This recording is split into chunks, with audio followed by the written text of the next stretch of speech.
Weka bendera zao ziwe alama. Kitikio: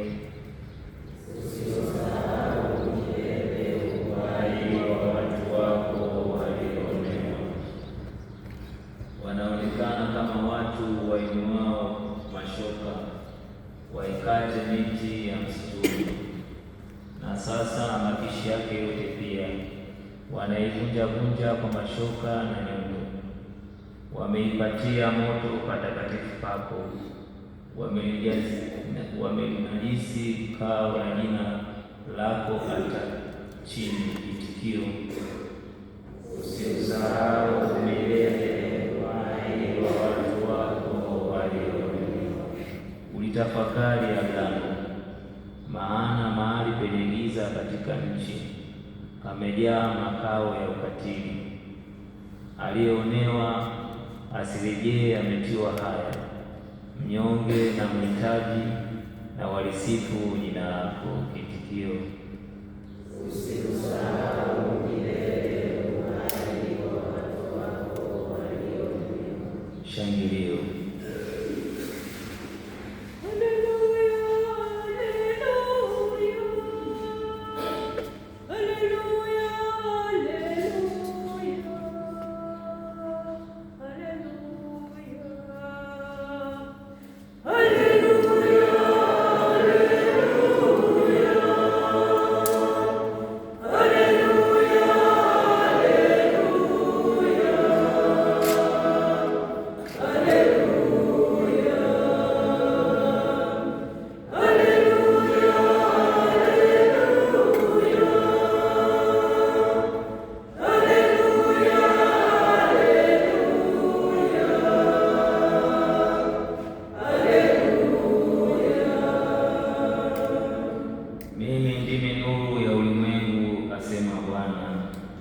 yeye anifuataye hatakwenda gizani kamwe, bali atakuwa na nuru ya uzima.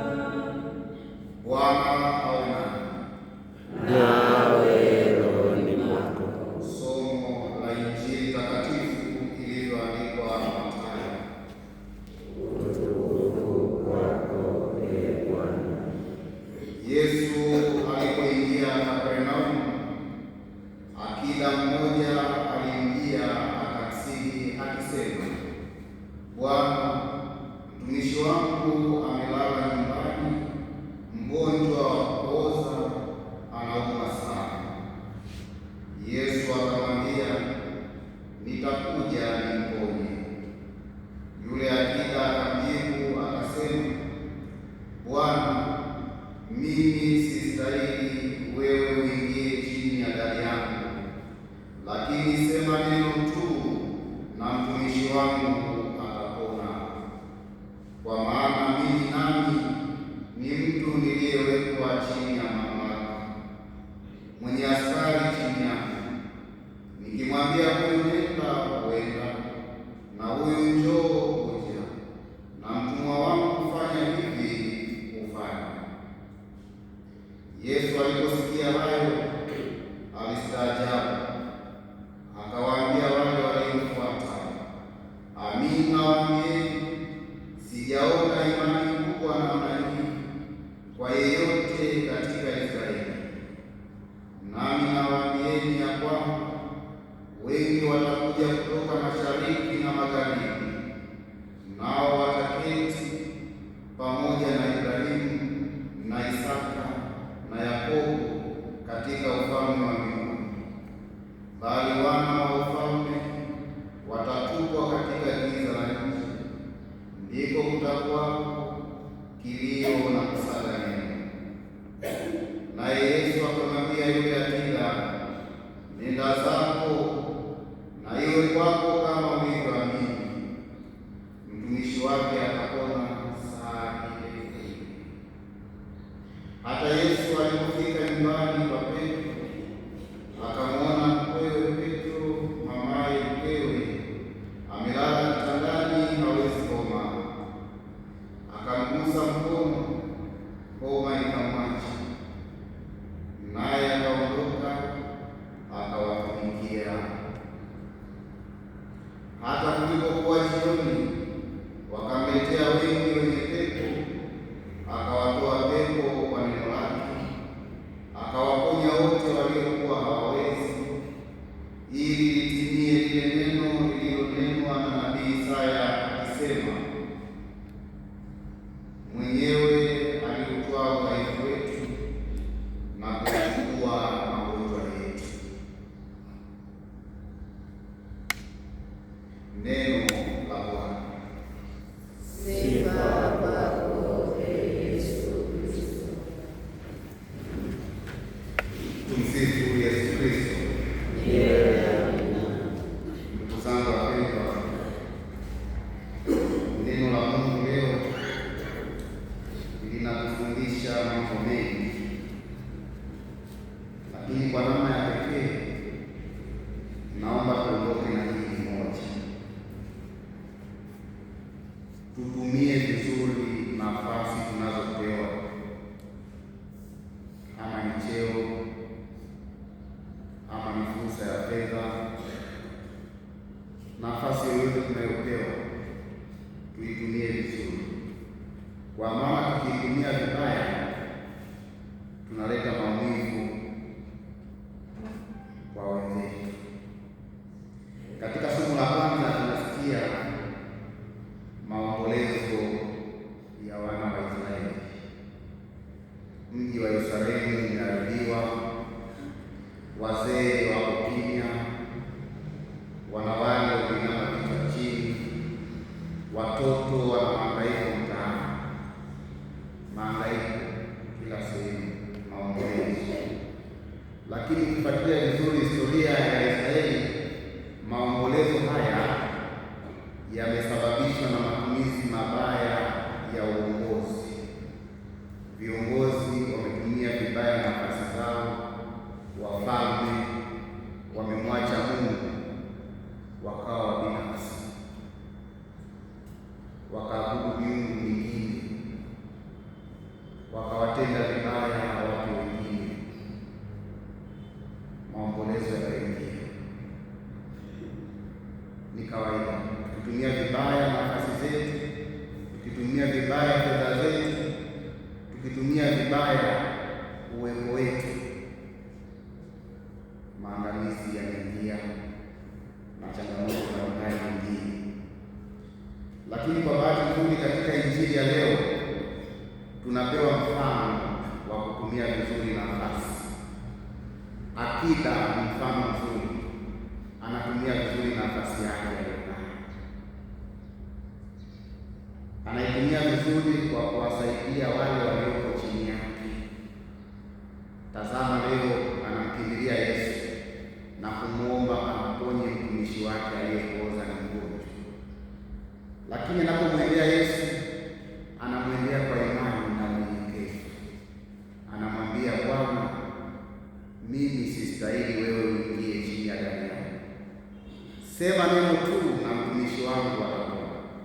Hii ni sala ambayo kanisa imeichukua kila wakati wa misa, tunaisali: Bwana, sistahili uingie kwangu, sema neno moja, sema neno tu na roho yangu itapona. Unyenyekevu mkubwa. Na mfano mwingine wa kuigwa ni Mama Bikira Maria, ambaye katika wanawake wote ulimwenguni, katika watu wote ulimwenguni, alichaguliwa kuzaa Mwokozi. Lakini hakutumia nafasi hiyo kujidai ama kujisifu ama kujivuna. Alitumia nafasi hiyo kutumikia. Baada ya kuambiwa kwamba atamzaa Mwokozi, atamzaa mwana wa Mungu, alienda nchi ya milimani akamtumikia Elizabeti. Ndugu zangu, hata kuna msemo wa wazee unasema, Ukitaka ufahamu tabia ya mtu au kumfahamu mtu vizuri, mpatie fedha au mpatie cheo. Wengi wanatumia cheo vibaya, wanatumia fedha vibaya kwa ubinafsi. Leo neno la Mungu litusaidie tukiiga mfano wa akida na mfano wa Bikira Maria, tuwe wanyenyekevu, tutambue nafasi ya Mungu na Mungu atasikia sala yetu, Mungu atatuponya na changamoto zetu. Tumuombe Bikira Maria atuombee ili tuwe wanyenyekevu kama yeye alivyokuwa mnyenyekevu. Tumsifu Kristo.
vipaji vyetu hivi tunavyokutolea kwa ibada, tunapoadhimisha kazi hii kubwa ya mapendo ya mwanao, utujalie ili tukiimarishwa kwa mfano wa Bikira Maria mwenye heri, tukupende wewe na jirani zetu kwa njia ya Kristo Bwana wetu.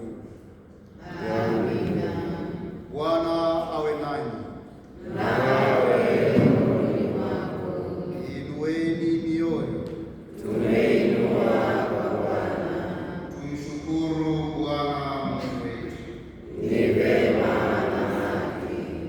Kweli vema na haki, tendo la kufaa na la kuleta wokovu, kukukiri wewe mtukufu kwa unayoyatenda katika watakatifu wote, hasa unapoadhimisha kumbukumbu ya Bikira Maria mwenye heri, kuitukuza huruma yako kwa utenzi wake mwenyewe wenye shukrani.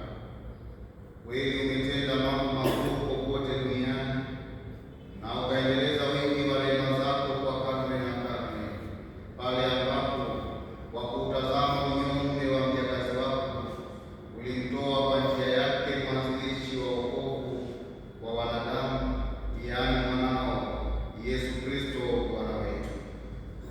Kwa njia yake majeshi ya malaika husujudia adhabu yako, wakifurahi daima na milele mbele ya uso wako. Tunakusihi utujalie tujiunge nao kwa wimbo wa sifa, tukishiriki kusema kwa shangwe: Mtakatifu, mtakatifu, mtakatifu, Bwana Mungu wa majeshi, mbingu na dunia zimejaa utukufu wako. Hosana juu mbinguni. Mbarikiwa ajaye kwa jina la Bwana. Hosana juu mbinguni. Ee Bwana, kweli u mtakatifu na chemchemi ya utakatifu wote, tunakuomba uvitakatifuze vipaji hivi kwa nguvu ya Roho wako, ili viwe kwetu mwili na damu ya Bwana wetu Yesu Kristo. Yeye alipotolewa na kuingia kwa hiari katika mateso yake, alitwaa mkate, akashukuru, akaumega na akawapa wafuasi wake akisema, twaeni mle nyote, huu ndio mwili wangu utakaotolewa kwa ajili yenu.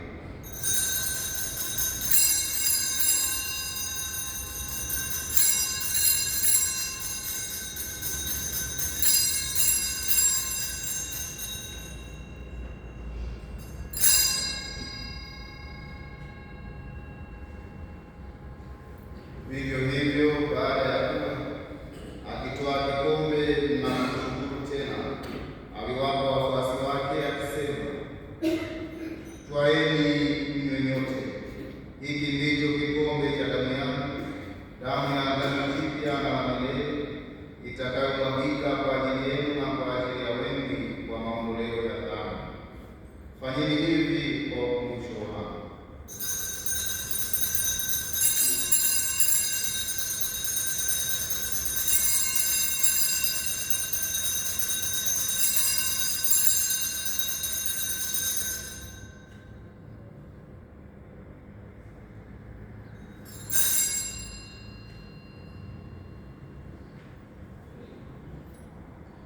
Fumbo la imani.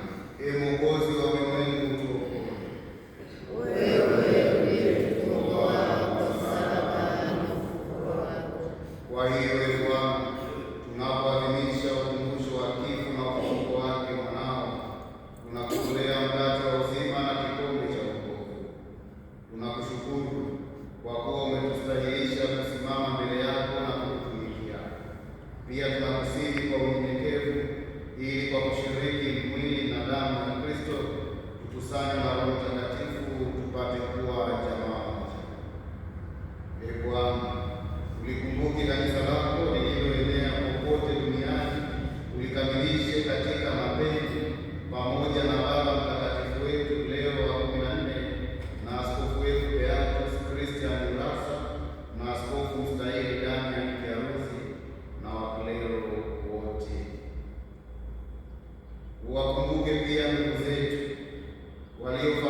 kwa njia yake na pamoja naye na ndani yake, wewe Mungu Baba Mwenyezi, katika umoja wa Roho Mtakatifu, unapata heshima yote na utukufu milele na milele.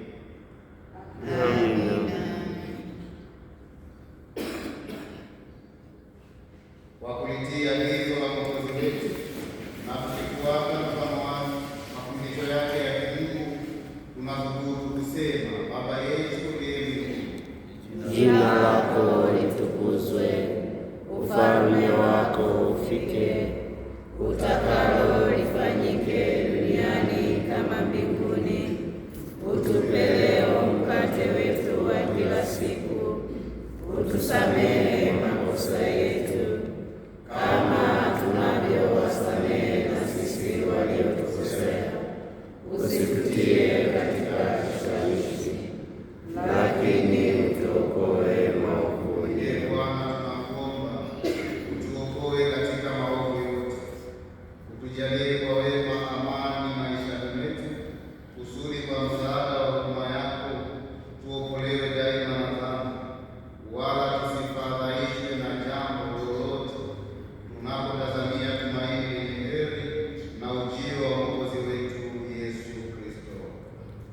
Kwa kuwa ufalme ni wako na nguvu na utukufu hata milele. Ee Bwana Yesu Kristo, uliyewaambia mitume wako, amani nawaachieni, amani yangu nawapa, usizitazame dhambi zetu, ila tu imani ya kanisa lako.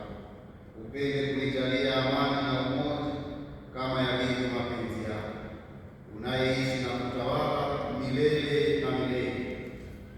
Amina. Amani ya Bwana iwe daima nanyi. Na iwe rohoni mwako. Mwana kondoo wa Mungu, Uondoaye dhambi za ulimwengu, utuhurumie. Mwana kondoo wa Mungu, uondoaye dhambi za ulimwengu, utuhurumie. Mwana kondoo wa Mungu, uondoaye dhambi za ulimwengu, utujalie amani.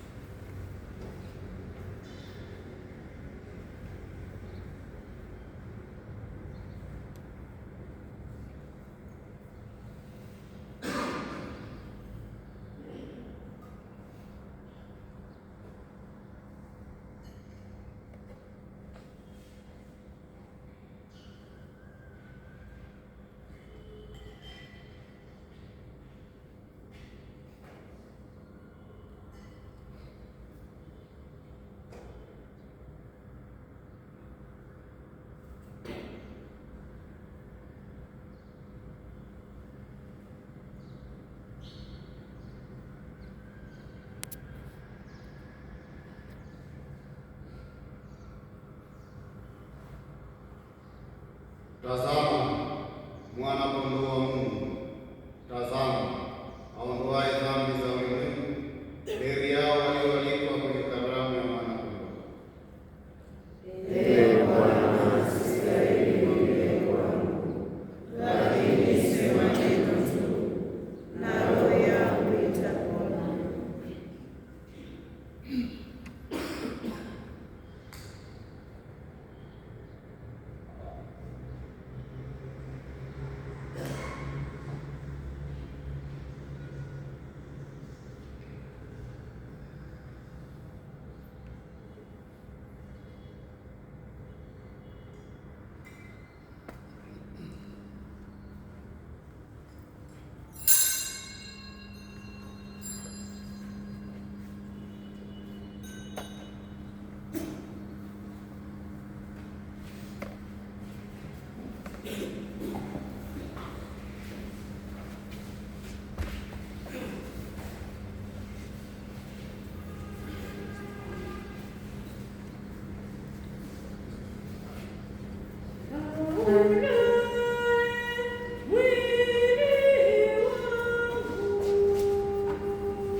ili baada ya kuimarishwa kwa sakramenti hii lisafiri kwa wepesi katika njia ya Injili hadi ione heri ya amana ya milele ambayo Bikira Maria mjakazi wako mnyenyekevu anaifurahia katika utukufu wa milele kwa njia ya Kristo Bwana wetu.